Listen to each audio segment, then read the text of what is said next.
Hello, I'm Svitek, 360 Creative Coach, and welcome to my vlog, where it is both my mission and my pleasure to highlight my creative journey in hopes of giving you specific takeaways, inspiration, all that way your journey can be at least a little bit easier. Now, before I fully dive into everything, I would love to take the opportunity to invite you to subscribe if you haven't already, that we get all the various lessons and episodes that I put out right when I put them out. Thank you if you just did, and thank you if you already were. It truly does mean a lot to me, as I hope it does to you. So, this past week, a lot of good progress had been made in terms of my latest film project. So, in short, it's in development, right? So that means I'm working on the script and things of that nature. It is meant as an animated movie. And what really kind of propelled me forward this past week was, last week I had seen this movie called Suzume by renowned anime director Shinkai, who's done Your Name, Weathering with You, things of that nature.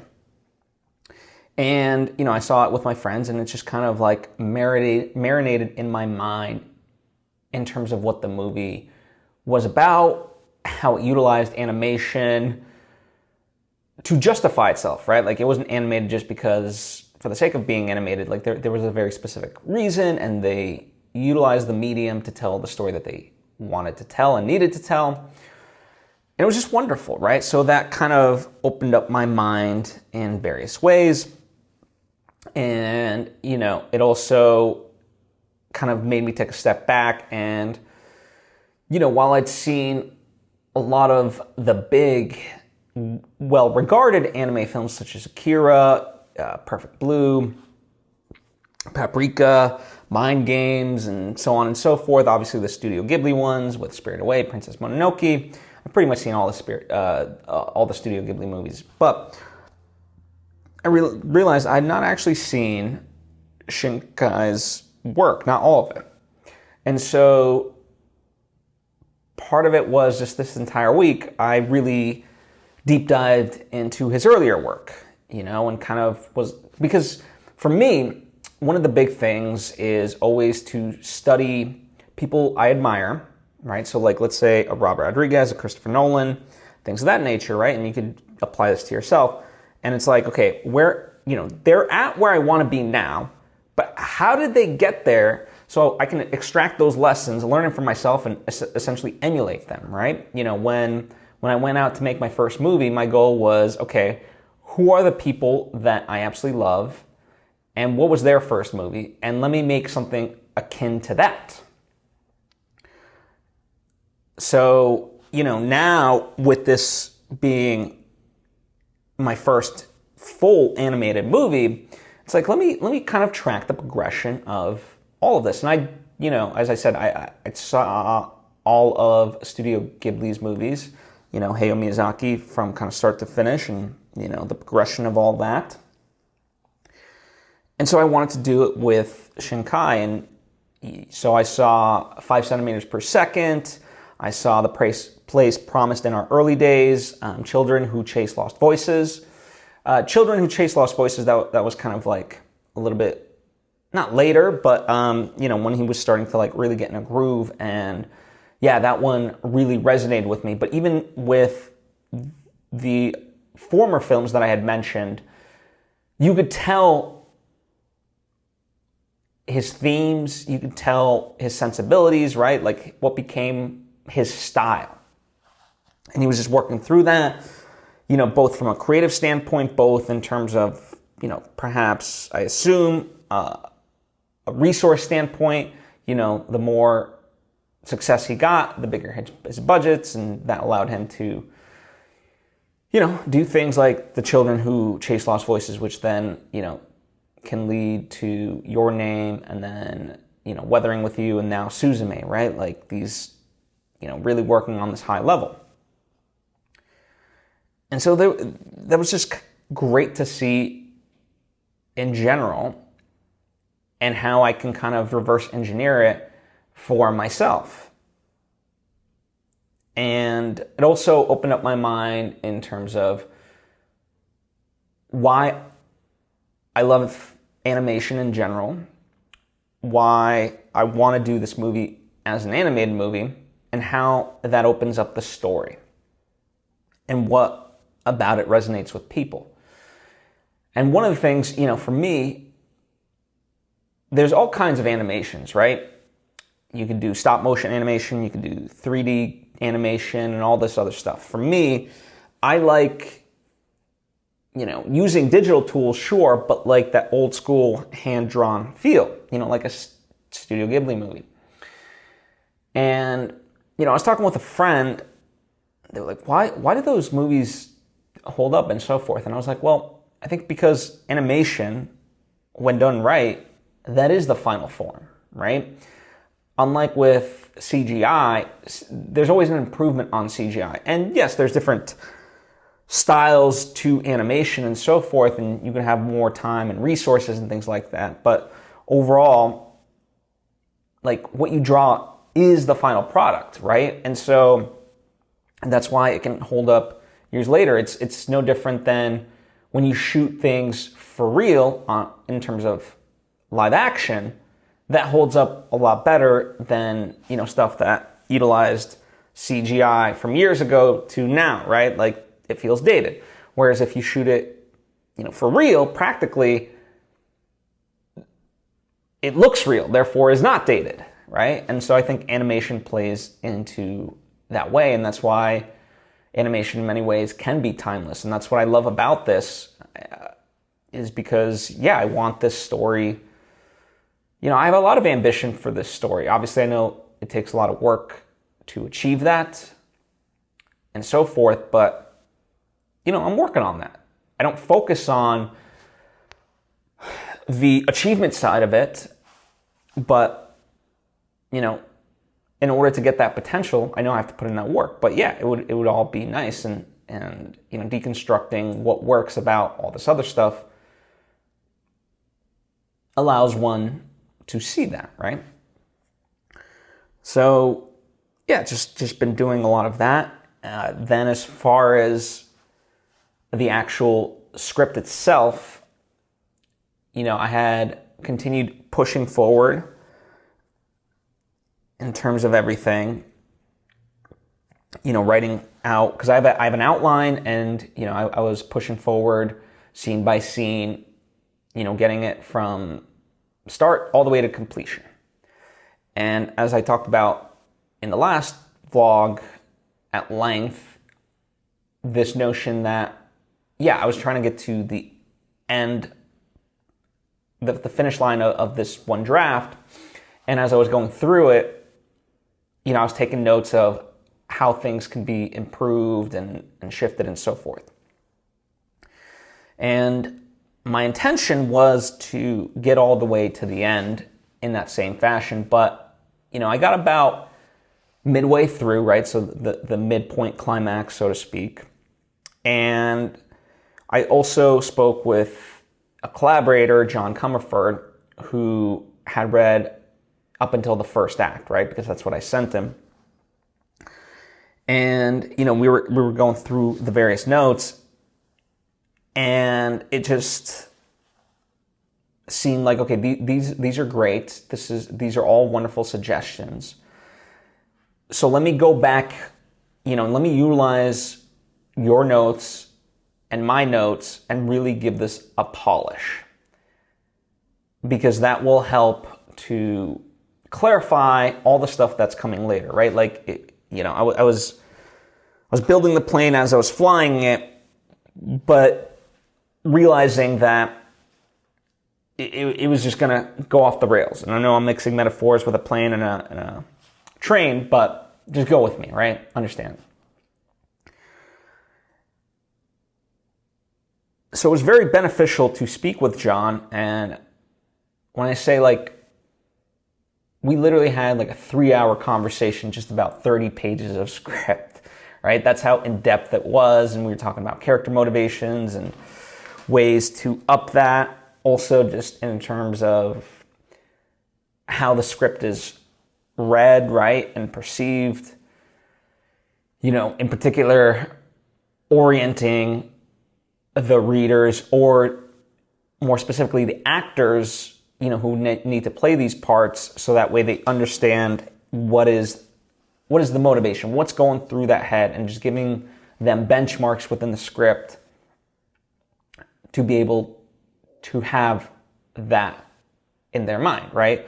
Because I was very much writing it of like, this happens, but not giving much sort of insight. And generally, like, that's the weird part about scripts.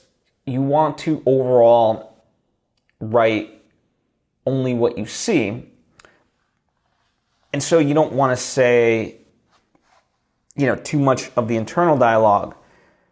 But when you do, you want to be specific with how you do it in a way that allows the actor to take that and play it and use it, right? Like they can actually portray that on screen. You never write seeing the ice cream reminded him of his brother from 3 years ago. You don't want to do something like that, because how do you convey that emotion, right? I mean, you have to, go into a flashback or something like that, which you could if that's what you want to go. But more so, you could say he looked at the ice cream as if he'd never seen such food in his life, right? Like that's something that someone can act. And so it's a fine line of how you do it, and it's great to have someone like John be able to highlight that for me, so that way I can elevate it. And what's nice is, even though I was like halfway through, there was this feeling for me that there was just kind of going off the rails. And more so, like, was anything that I had, like, because I had so many notes just for myself, right? Even before John, it was like, okay, is any of this good? Like, is it worth continuing this way, knowing that I already have so many notes? And what was nice in talking with John was the fact that it made me realize that, no, what's here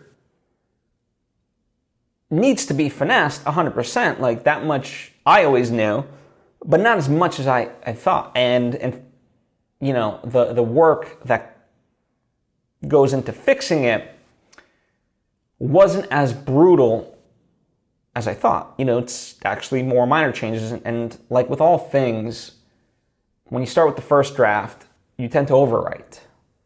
I mean, pretty much every writer, amateur to professional, that I've ever known and studied speaks about that. The first draft is overwritten, and then the revision is really more about revise, edit, take out, and have just faith in the audience and all this other stuff, right?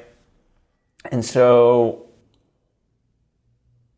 that's what me speaking with John was all about, was that it clarified all these things for me, that I wasn't on the wrong track, that there was stuff there.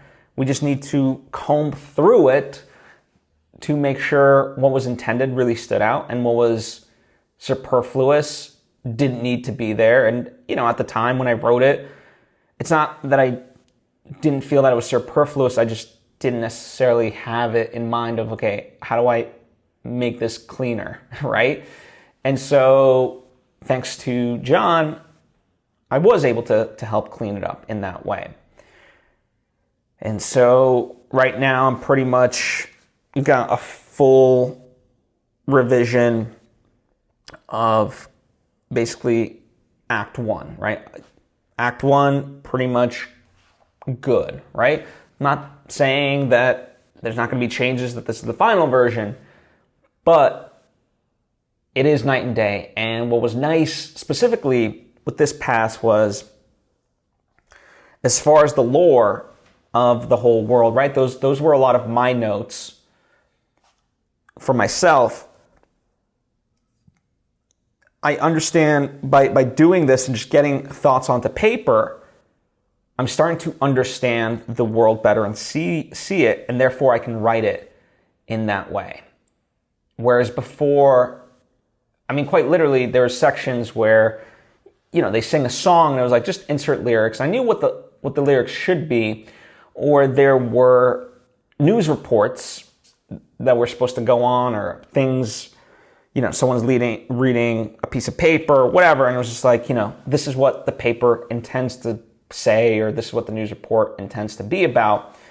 Now I very much went in and wrote all that out, right? Now I had the brain capacity to take it to that next step. And so I'm clarifying it for myself, and by having it clear, the further I get, I can track their journeys better, right? That's why I was kind of going off the rails, was because I knew things on the macro level, and I knew that they should be working on the macro level, but in terms of the micro, it was disjointed, right? So that's where we're getting at. And my overall goal with this has been to try to have a polished draft of the script that can be submitted to the Austin Film Festival.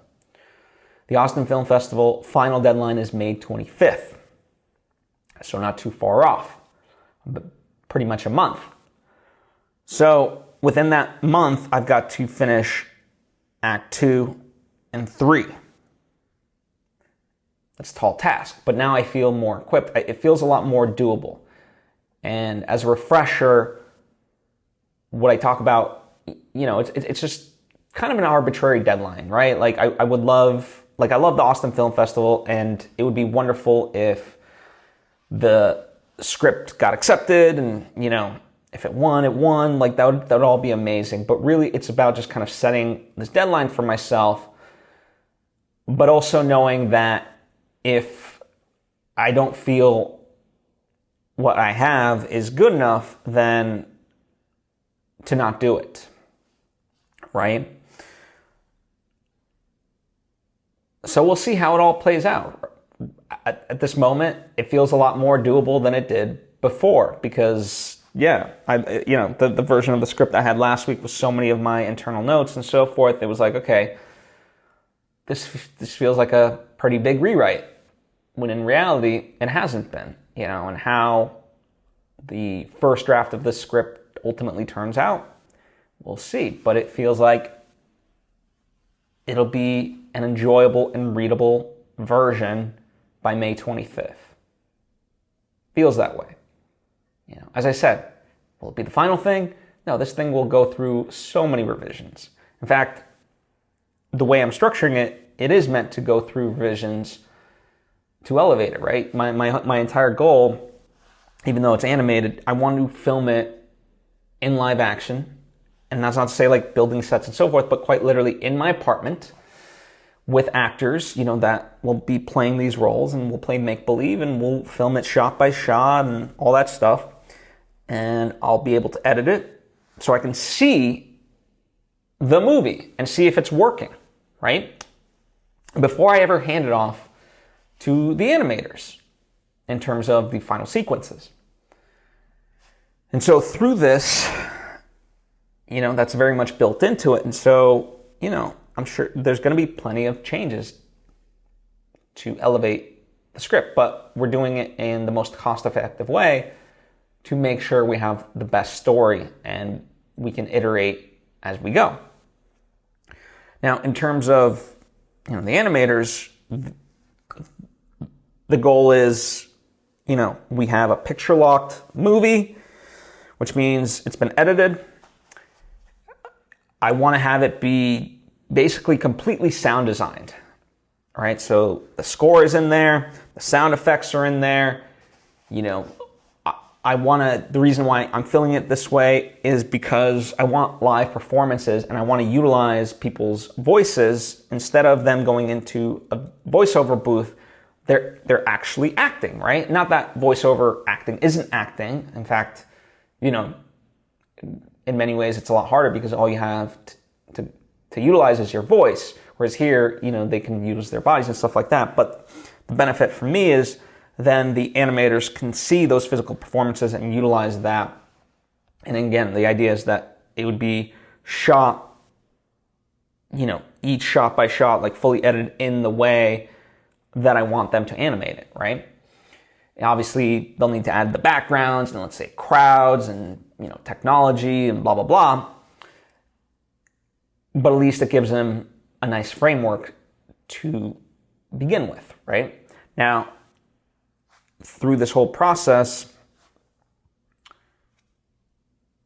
right now, currently, we've almost got all the main characters drawn out, right? And so, even though the animators won't be animating the film until we've shot everything and picture locked and so forth, there's plenty of stuff for them to do, right? So I mentioned there's the background, the technology, and so forth. So we're utilizing this process to bring all that to light. So that way we're not starting from scratch when the movie's quote unquote picture locked, but we have a good runway. We know what the main characters look like. We know all the characters. We have various locations and the scenes and blah, blah, blah. Like all that is built out, no different than you preconceptualize for any other movie, right? And so that's where we're at, right? We are working on the main characters and we're close to being complete with the main characters. And, in that same way, they'll shift and things like that based on ideas of the script, but at least we're close in terms of where we want to be, right? Like it gives us enough of okay, cool. This orients us, we're here, and it paints a picture for all involved, myself, the actors, the rest of the crew and all that, to be like, okay, cool. They can, judge the script based on that or elevate, right?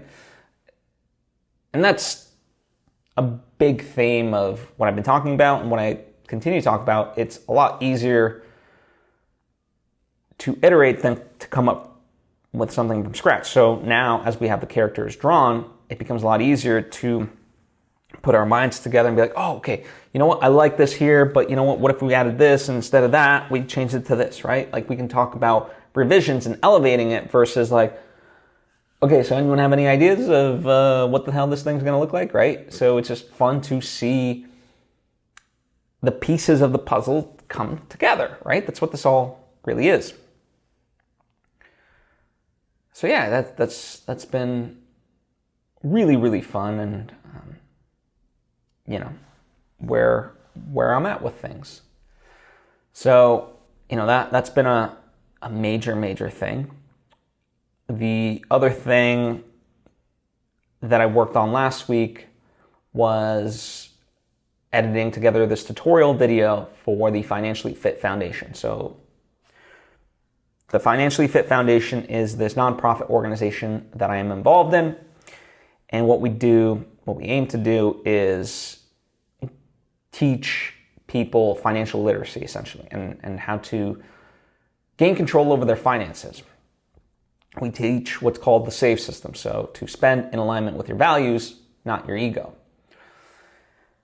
And so as part of that, we're trying to, for lack of a better term, scale and stuff like that. And how do you scale? Well, you have to have a level of consistency and so forth. And so,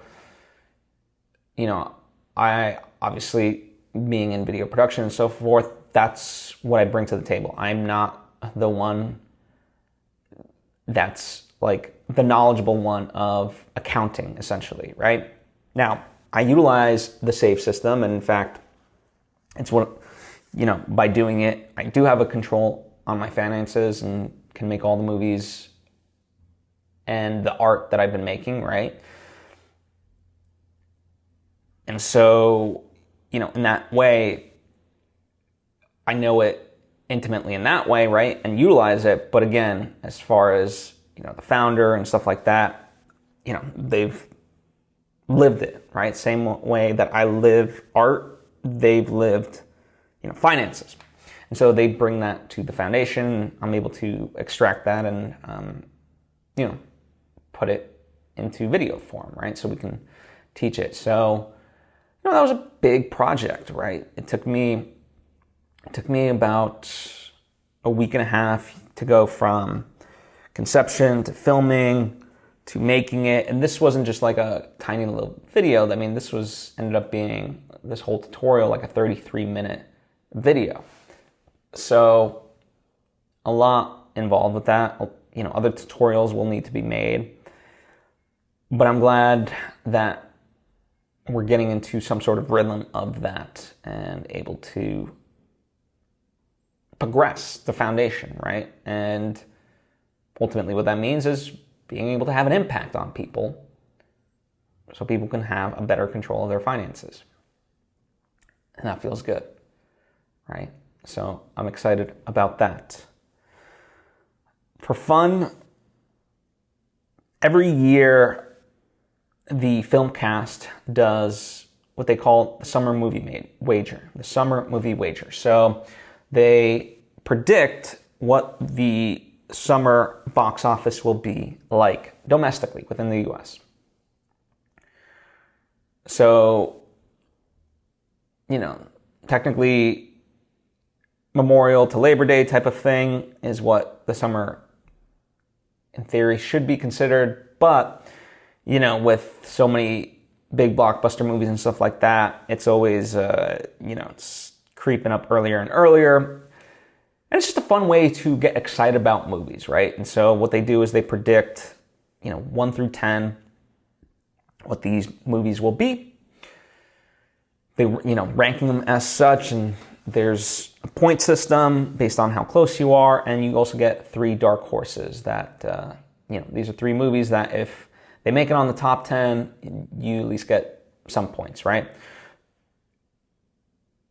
And it's just a lot of fun, ultimately, right? As I said, it's a fun way to get excited about the summer movie season, to also learn what is coming out. And, it's fun now to kind of be back into it, right? They resumed last year, but last year it was tough to even just sort of pick 10 movies that could end up on the top 10 list. It was are there even 10 movies ultimately kind of coming out, right? It was just that, post-pandemic, still maybe in the pandemic sort of mentality. Studios didn't know how to go about it. Now it feels like that at least the movies are going to be released, and, what will happen with the box office, nobody knows, but at least studios are putting those movies out.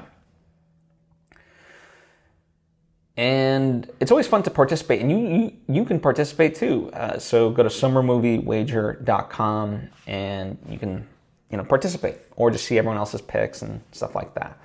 And there's a little bit of a benefit, where obviously on the podcast, the film cast, you get everyone's perspective of their rankings. So it's 5 people giving their rankings and their justifications for the rankings. So, in some sense, I and certainly other people benefit from, their sort of analysis and being like, oh, okay, I agree with you here, I don't agree with you here, and you can kind of shuffle it based on that. I think, in order to participate as far as the leaderboard, you have to lock in your votes before Guardians of the Galaxy Volume 3 comes out, because that's when they're dubbing it as the start of the movie season for the summer. So, time's a ticking, so to speak. Anywho, yeah, so that's kind of been the fun thing. This past week, one of the things I'm proud of for myself is having some sort of difficult conversations that I needed to have, right? And not shying away from them. And perhaps in the past, in the midst of those conversations, I would shut down and wouldn't speak my mind. But in this past week, I did, and also doing it from a healthy place. A few weeks ago, maybe a month ago, I did an episode about how each of us need to be 100% responsible for 100% of every relationship that we have in life. Because the truth of the matter is, as hard as it may be to swallow, and certainly was for me initially, is we are 100% responsible for the relationships. We create every relationship in our lives. Point blank, that's it. And as I said, that can be a hard pill to swallow, because that means that for good or bad or ugly, you are the culprit. You are now responsible. Whatever happens, it's not on the other person, it's on you. But that also gives you agency and is illuminating to then, okay, so how do I need to shift? And why is this happening that way? And it's not to say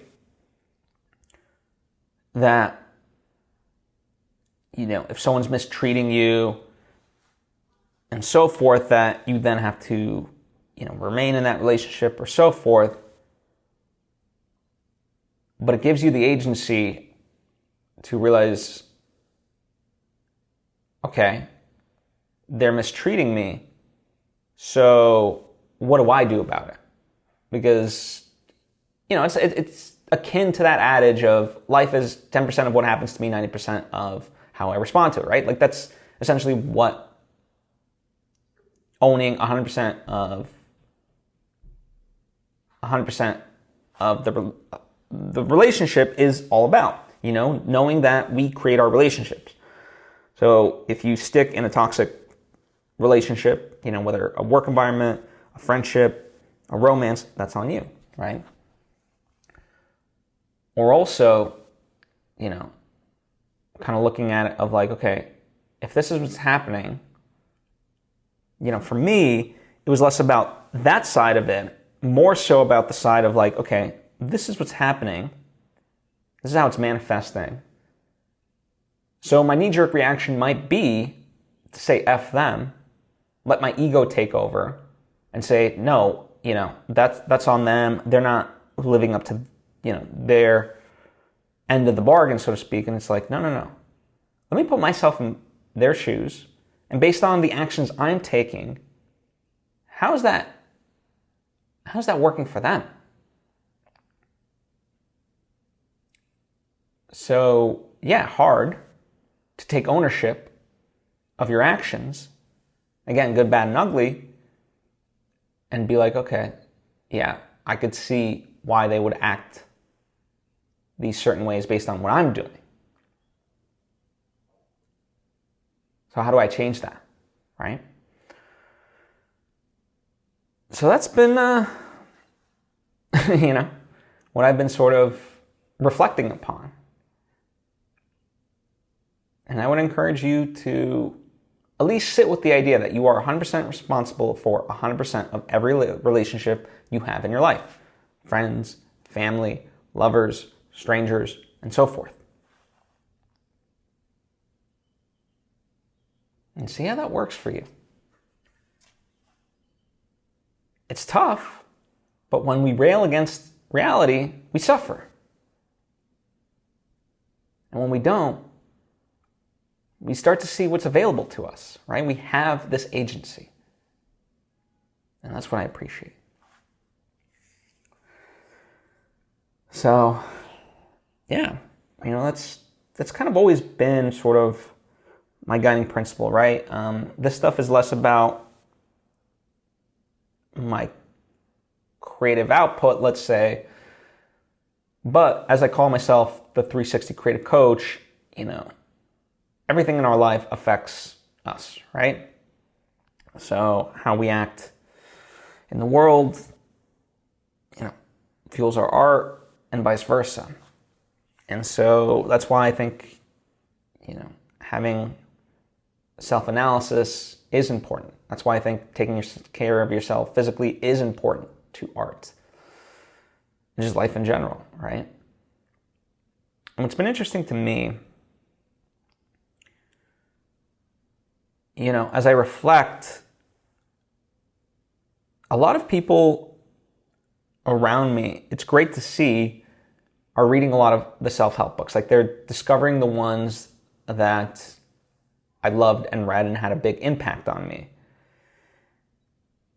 And there's also times where there's, friends that I have, they read ones that I haven't yet read, and like, oh, you need to read this one. You need to read this one. And what's interesting for me is a lot of times I have no interest in that. It's not to say that they're bad books or whatever, but in a sense, I've sort of gone on that journey, right? Like it's akin to, in storytelling, we call it the hero's journey, right? This is Joseph Campbell. You get the call to action, you go on this journey, and it irreparably changes you.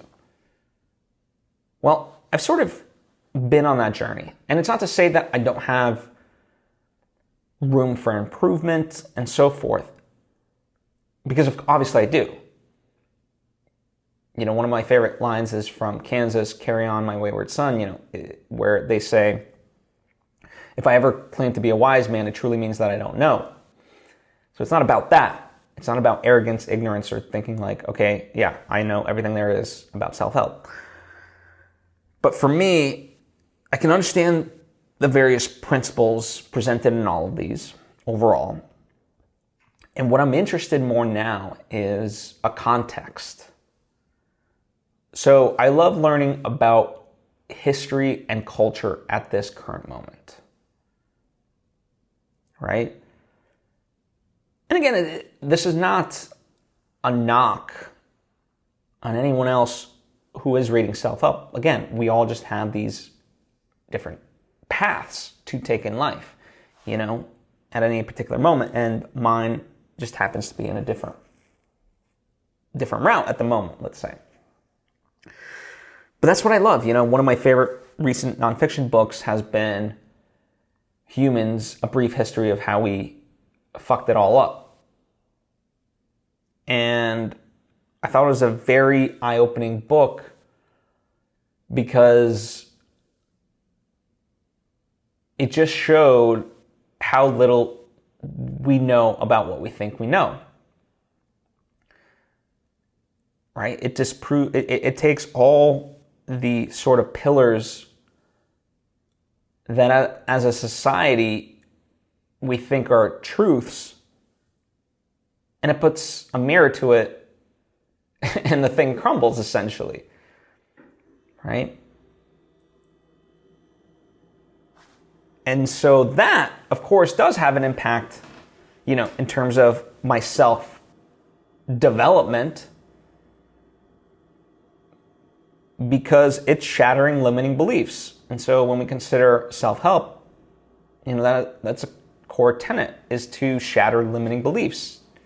It might not always be phrased that way, but that's kind of what a core tenet of self-help is. And that's why, yeah, these, you know, other nonfiction books are great for me about history and culture. And also, I love fiction reading, right? I'm a big advocate of fiction reading, and I wish that some of my friends, you know, did also read some fiction, because I think, you know, we get into this habit, this odd habit that everything has to be very purpose-driven.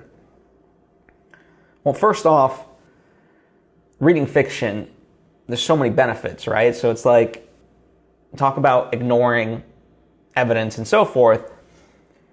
A great quote that I heard was, nonfiction raises your floor, but fiction raises your ceiling. And I think that's true.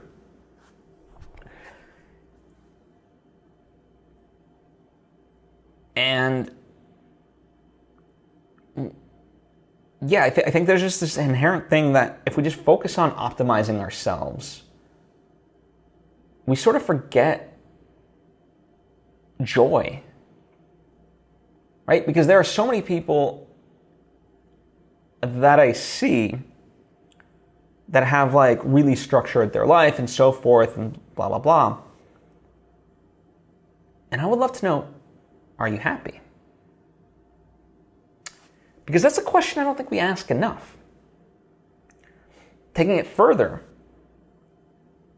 I would love to know, could you be happy without this routine that you've made for yourself? Could you be happy in chaos? And I think that's an important question. You know, Pico Iver talks about this. It's real easy to find paradise when you're on vacation, right? It's blissful, idyllic, and so forth. So of course, this is, I'm in Hawaii, it's beautiful, it's paradise, and this is where I want to stay for the rest of our lives, and so forth. But the truth of the matter is, most of our lives are spent at work and not in those places. I mean, sure, there's people that have created their life where they've gone and done that. Sure. But it's not a solution for everyone, in the sense that the world will just, in that sense, crumble. Like, we can't all move to Hawaii or Aruba or whatever, Tulum and so forth, and just be on permanent vacation. So really the trick of it is to find paradise in our day-to-day. So when people talk about human optimization, I think there's this insidious nature to it where, everything then becomes so structured and so routine, and all of a sudden, that gets shattered. It's like, how do people react? Can you still remain happy even in the worst of situations? That's a tall order. And I have my moments too of getting mad and stuff like that, or so forth, but